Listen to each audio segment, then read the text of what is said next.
Inako ni Jesucristo ang sakit ng mga tao upang matabas niya tayo. Alleluia, Alleluia, Alleluia. Alleluia, Alleluia, Alleluia, Alleluia. Sumainyo ang Panginoon. At sumaiyo rin. Ang mabuting balita ng Panginoon ayon kay San Mateo. Papuri sa iyo, Panginoon. Noong panahong iyon, pagpasok ni Jesus sa Capernaum, lumapit ang isang kapitang Romano at nakiusap sa kanya. Ginoo, ang alipin ko po'y na-paralysis. Siya'y nararatay sa amin at lubhang nahihirapan. Paroroon ako at pagagalingin siya, sabi ni Jesus. Ngunit sumagot sa kanya ang kapitan, Ginoo, hindi po ako karapat-dapat na puntahan pa ninyo sa aking bahay. Sabihin po lamang ninyo at gagaling na ang aking alipin. Ako'y nasa ilalim ng mga nakatataas na pinuno at ako man ay may nasasakupang mga kawal. Kung sabihin ko sa isa, humayo ka, siya'y humahayo. At sa iba, halika, siya'y lumalapit. At sa aking alipin, gawin mo ito. At ginagawa niya. Namangha si Jesus nang marinig ito at sinabi niya sa mga taong sumusunod sa kanya, Sinasabi ko sa inyo na hindi ako nakatagpo kahit sa Israel ng ganito kalaking pananalig. Tandaan ninyo, marami ang darating buhat sa silangan at kanluran at dudulog sa hapag na kasalon hina Abraham, Isaak at Jacob sa kaharian ng langit. Ngunit marami sa lipi ng Israel ang itatapon sa kadiliman sa labas. Dooy mananangis sila at magngangalit ang kanilang ngipin. At sinabi ni Jesus sa kapitan, Umuwi na kayo, mangyayari ang hinihiling ninyo ayon sa inyong pananalig. Noon di gumaling ang alipin ng kapitan. Pumunta si Jesus sa bahay ni Pedro at dooy nakita niya ang biyanan nito. Nakahiga at inaapoy ng lagnat. Hinawakan ni Jesus ang kamay ng babae at nawala ang lagnat nito. Pagkatapos, bumangon ito at naglingkod sa kanya. Nang gabing iyon, dinala kay Jesus ang maraming inaalihan ng mga demonyo. Sa isang salita lamang ay pinalayas niya ang masasamang espiritu at pinagaling ang lahat ng may karamdaman. Ginawa niya ito upang matupad ang sinabi ni Propeta Isaías. Kinuha niya ang ating mga kahinaan at binata ang ating mga karamdaman.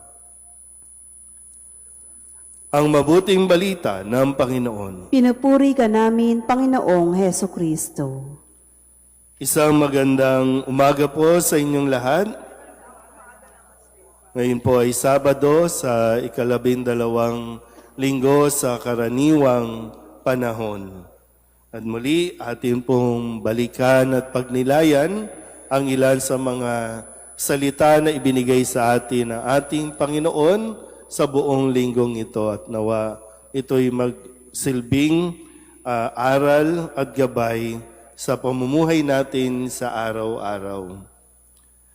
Noong Lunes, ang sinabi sa atin at paalala bilang aral, huwag ninyong hatulan ang inyong kapwa upang hindi kayo hatulan ng Diyos.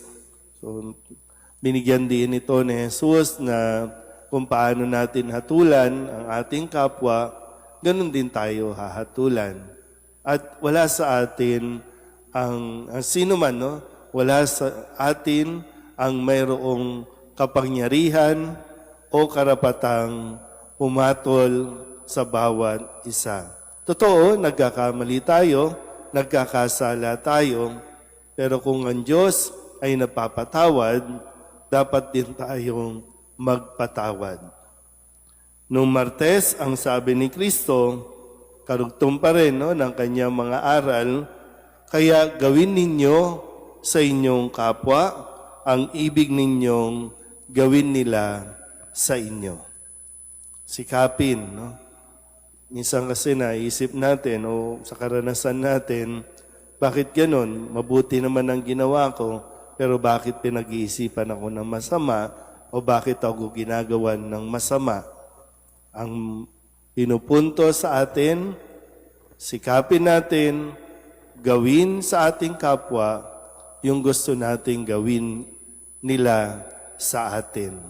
May kanya-kanya rin tayong dahilan, may kanya-kanyang pinanggagalingan kung bakit ang isang tao ay nagiging mapanghusga, kung bakit ang isang tao nagagawang mag-isip o kumilos ng masama laban sa kanyang kapwa. So meron pinanggagalingan.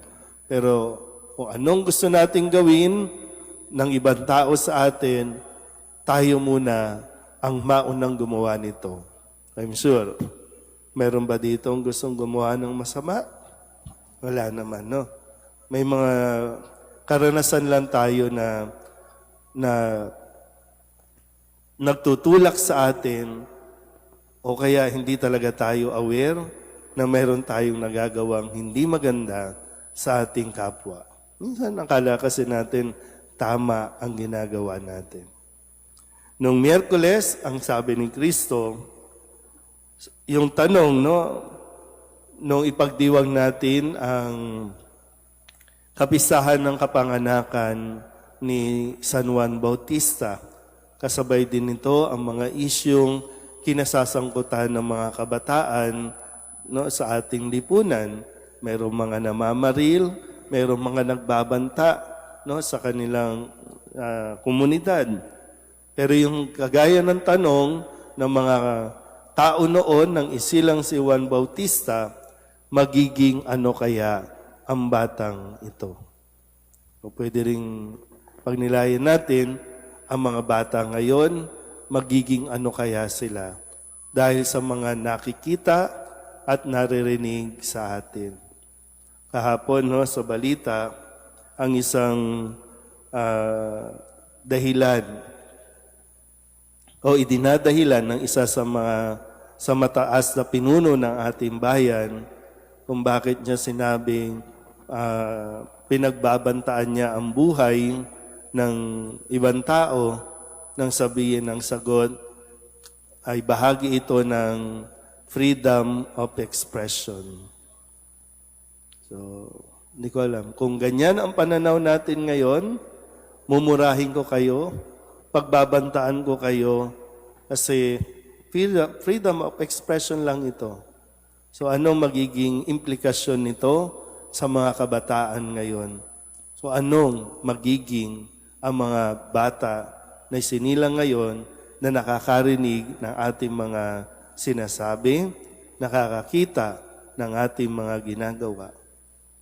Noong Huwebes, ang sabi sa atin ni Kristo, tandaan natin mabuti, hindi lahat ng tumatawag ng Panginoon, Panginoon ay papasok sa kaharian ng langit, kundi yun lamang nakikinig at nagsasagawa o sumusunod ng kalooban ng aking amang nasa langit.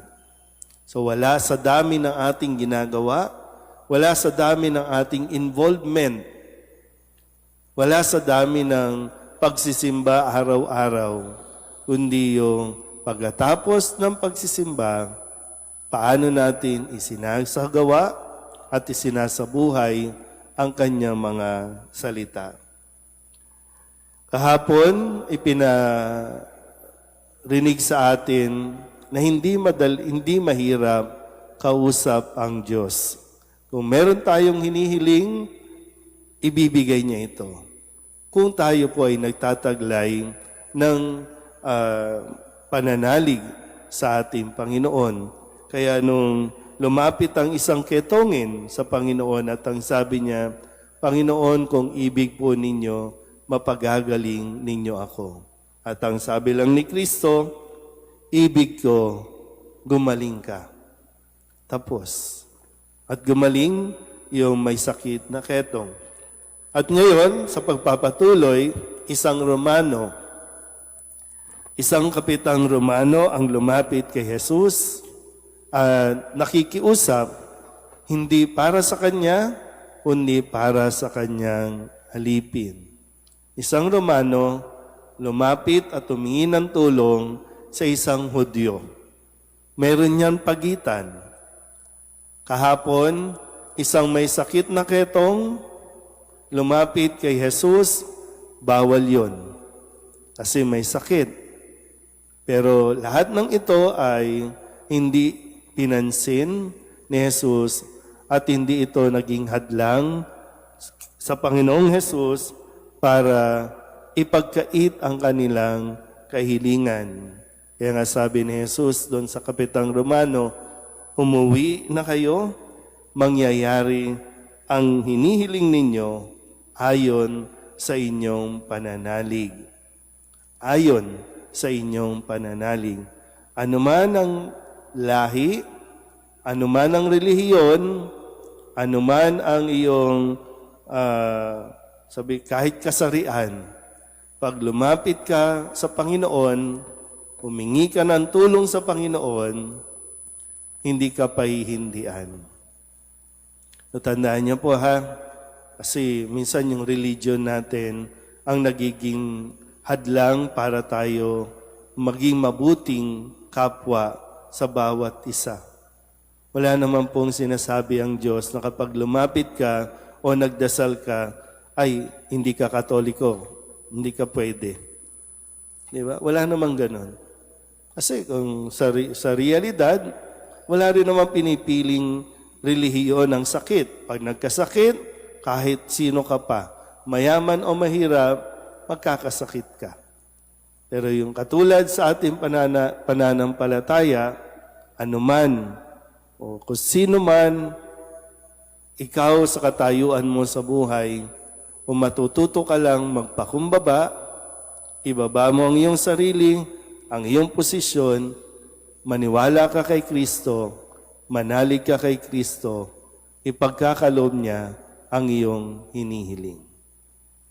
Amen?